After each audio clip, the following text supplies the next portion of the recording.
BAM seeks to cultivate an entrepreneurial mindset that promotes business ownership, job creation, investing in community, and making a profit. To achieve this, the show has 4 segments that are designed to fit the needs of a classroom by being in alignment with the Common Core standards. The show can run as a continuous 30-minute show or as standalone segments. The coach serves as a peer instructor and support system for the in-class teacher program coordinator. The coach introduces instructional content and reinforces classroom instruction and workbook exercises. The coach also helps the teacher gauge and evaluate student comprehension. In this excerpt, you'll hear the coach explain the purpose of measuring a market for a potential business. The coach picks up right from where he left off in the previous lesson and talking to the viewers about their entrepreneurial profile. Let's listen in. In our last lesson, you created your entrepreneurial profile, which outlined the strengths that will help you be successful in your business. Today, we're discussing how entrepreneurs measure the market. We'll learn what a market is, why supply and demand is important in business, and how to test for market demand. Your in-classroom coach will now direct you to your workbooks.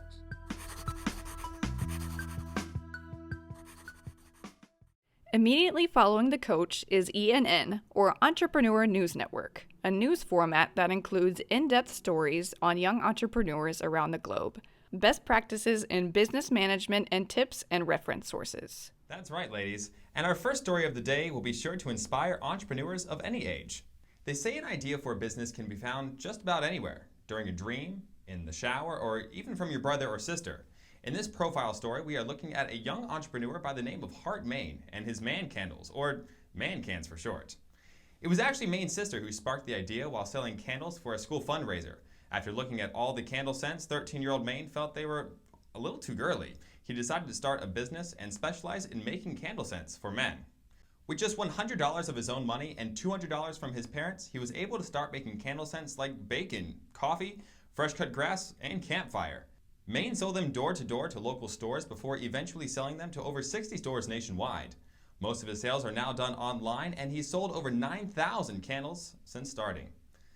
You can check out these candles and more at www.mancans.com.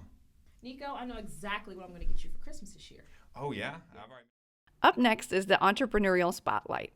This intimate and honest interview segment features leading millennial entrepreneurs and provides an up-close and personal look at the ups and downs of creating a business in today's economic climate. In this excerpt, you get to hear from a young entrepreneur who discusses the moment she realized there was a social need that had yet to be filled.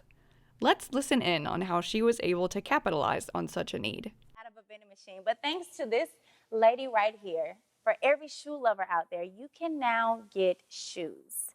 Not terrible shoes, not grandma shoes, stylish, affordable shoes. Now tell us, Dawn, what really inspired the idea of Flat Out of Heels? Well, first, my background is in event planning. So for years, about 10 years, I planned events, and I would see women coming out of nightclubs, parties, social functions, walking barefoot or visibly feet are in pain from wearing heels. So that's really how it came to me. Actually, it was one night I was working an event, and I was in heels for about 8 hours, and my feet were just killing me. And there was nowhere for me to get any shoes, and I didn't carry flip-flops with me because I didn't want to carry. I was dressed up really nice. I didn't want to wear flip-flops, and I definitely wouldn't consider walking barefoot. And I call that my aha moment when I was like, okay, there needs to be a way for us to get some emergency shoes quickly, right when I need them. And the idea for the vending machine just popped to my head, and I just started doing research and took it from there. Wow. And lastly, the program ends with the Jones Kids. This scripted sitcom follows the lives of the Jones siblings as they tackle the business startup process. In this excerpt, Leslie, the oldest of the Jones siblings, invites her friend Adriana over for a sleepover that quickly turns into a business meeting. The excerpt focuses on teaching the viewers what it means to specialize in a specific product and doing your market research. Let's tune in to hear the conversation. Really, that's what's up. You've always made good cupcakes. After me, of course. So if you're starting a cupcake business, why are you handing out free cupcakes? Oh, Adriana, so much to learn. It's called market research. We have to know if people actually want to buy what we're selling. Right, so those free cupcakes were the right move. Okay, cool. So how was it?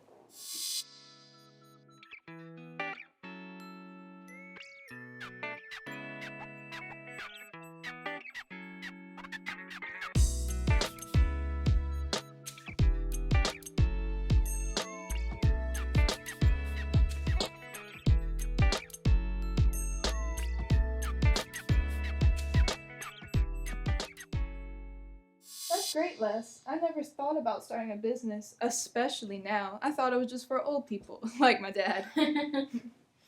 So what's next? I want to help. Well, I'm glad you asked, best friend. I really could use your help on the business plan. Yeah, we just. The show ends with the coach giving one last teachable moment to reinforce the lessons, learning points, and welcomes the viewers back for the next episode. We thank you for taking the time to review these excerpts for your consideration.